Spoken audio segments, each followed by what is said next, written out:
हर व्यक्ति दुखी है, हर परिवार दुखी है, हर गांव दुखी है, हर प्रांत दुखी है, हर देश दुखी है। दुनिया का कोई ऐसा देश बताओ जो सुखी हो? सब दुखी, सब समस्या से ग्रसित हैं। श्री हरिनाम की कृपा से गिने चुने ऐसे लोग हैं जिन्हें न कोई शोक है, न जिन्हें कोई संकट है, न जिन्हें कोई समस्या है। वो तो नाम के प्रताप से आनंद में है। फिरत स्नेह मगन सुख अपने, नाम प्रसाद सोच नहीं सपने। स्वप्न में भी शोक नहीं। गोस्वामी जी कह रहे हैं कवितावली में कि आप राम राम तो करने लग जाओ तो प्रारब्ध के अनुसार जो आपके जीवन में शोक आ रहा है उस शोक को शोक हो जाएगा। आप समझे? हमारी बात नहीं समझे? आप एक काला धागा, पीला धागा और ये कर लेना, वो टटको टोना कर लेना, उल्टी बेलपत्ती चढ़ा देना, सीधी चढ़ा देना, काला तिल चढ़ा देना और यूं कर देना, त्यों कर देना।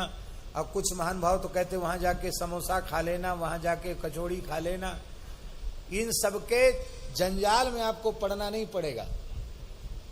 आप राम राम करने लगो तो सोच को भी सोच हो जाएगा कि अरे इसके कर्म तो ऐसे थे लेकिन हमारी तो दाल ही नहीं गल रही, हम क्या करें। शोक को शोक हो जाएगा और संकट पे संकट पड़ जाएगा। यदि तुम राम राम करने लगे तो शोक को शोक हो जाएगा और संकट के ऊपर संकट आ जाएगा।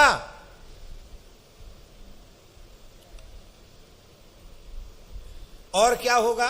जरत प्रभाव नाम ललित ललाम को, सोच संकटनि सोच, सोच और संकटों को सोच हो जाएगा, उन पर संकट पड़ जाएगा। संकट परत जर जरत प्रभाव नाम ललित ललाम को, नाम का ललित प्रभाव ऐसा है कि जो दहन कर्मा अग्नि है वो भी चंदन के जैसी शीतल हो जाएगी।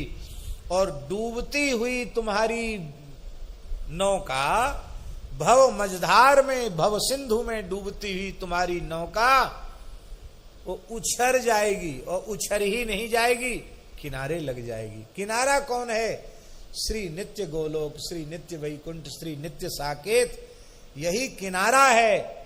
श्रीधाम वृंदावन यही किनारा है। वहां तुम्हारी नौका लग जाएगी, तुम्हारी सारी बात समझ जाएगी, तुम्हारी बिगड़ी एक पल में बन जाएगी। बस तुम ईमानदारी से, अनन्य निष्ठा से, समर्पित भाव से केवल और केवल नाम का आश्रय लो। कहते हैं ललित ललाम, ऐसा अत्यंत ललित सुंदर और श्रेष्ठ श्री राम नाम, उसका ऐसा प्रभाव है। और कितनी बात, होत विधि दाहिनो स्वभाव विधि बाम को। कहते क्या करें, हमारे लिए तो विधाता ही उल्टे हो गए। कहते ना विधाता हमारे लिए उल्टा हो गया। कहते उल्टा विधाता सूधा हो जाएगा। तुम राम राम तो करो। परम श्रद्धेय पूज्य श्री राधा बाबा की एक वाणी है, नारायण भैया सुनाते थे कि बाबा कहते थे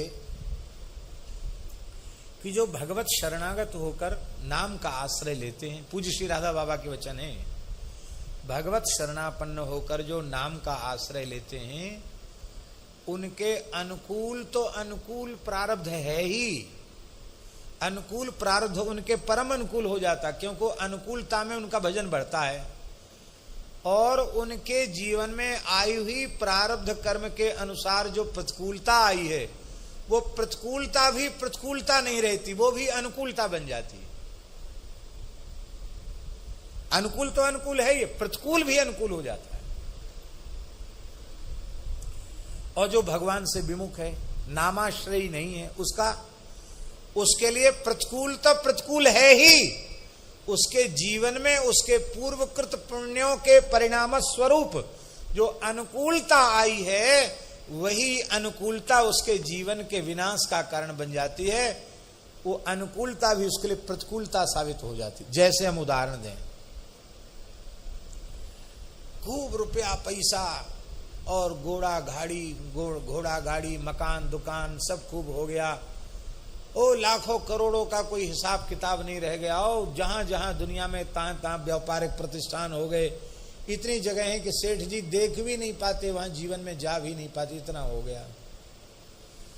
पर कथा कीर्तन सत्संग से नहीं जुड़ा, भगवान से नहीं जुड़ा, तो उस संपत्ति को, उस अनुकूलता को प्राप्त करके 9-10 बजे तक सोएगा, जो नहीं करना चाहिए वो सब करेगा, जो नहीं खाना चाहिए वो खाएगा, जो नहीं पीना चाहिएगा वो पिएगा, जो नहीं देखना चाहिए वो देखेगा, जो नहीं बोलना चाहिए वो बोलेगा।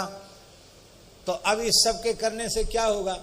उसकी यह भाग्य की अनुकूलता ही उसको नरकों में ले जाएगी। और भगवान के भक्त के अनुकूल परिस्थिति आ गई तो बोले खूब भंडारा करो, खूब साधु सेवा करो, खूब कथा कीर्तन कराओ, खूब यज्ञ कराओ, खूब गौशाला बनाओ, खूब चारा दो गौशालाओं में। अब ठाकुर जी ने खूब दिया है करने के लिए, तो खूब खुले हाथ करो। तो भजन बढ़ा कि नहीं बढ़ा? पुण्य बढ़ा कि नहीं बढ़ा? उत्तम उपयोग उसने अनुकूल परिस्थिति में किया। अब प्रतिकूलता आई तो एक साथ व्यापार में घाटा हो गया, नौकरी से निकाल दिया, घर में झगड़ा हो गया, और सब तरह से आफत ही आफत आ गई। वो किसी रेल की पटरी पे जाके नहीं सोएगा, वो किसी नदी तालाब में कूद के आत्महत्या नहीं करेगा, वो सब छोड़ के कहेगा भैया सब देख लिया, भगवान ने बड़ी दया की, अब चल वृंदावन धाम, रटेंगे राधा राधा नाम, ओढ़ के कामरकारी और जपेंगे कुंज बिहारी। बस बोले चल, अब प्रतिकूलता आई, सब छोड़ के वृंदावन आ गए, यहाँ खूब भजन करने लग गए। तो अब बताओ, अब भजन करने लगे तो वो प्रतिकूलता क्या बुरी हुई? बोलो है? आई तो प्रतिकूलता, सब छूट गया, बिछो हो गया, आके सेवा करने लग गए, कथा कीर्तन में आ गए, धामवास मिल गया। तो हानि हुई कि लाभ? क्या हुआ? लाभ हुआ। प्रतिकूलता भी अनुकूलता है।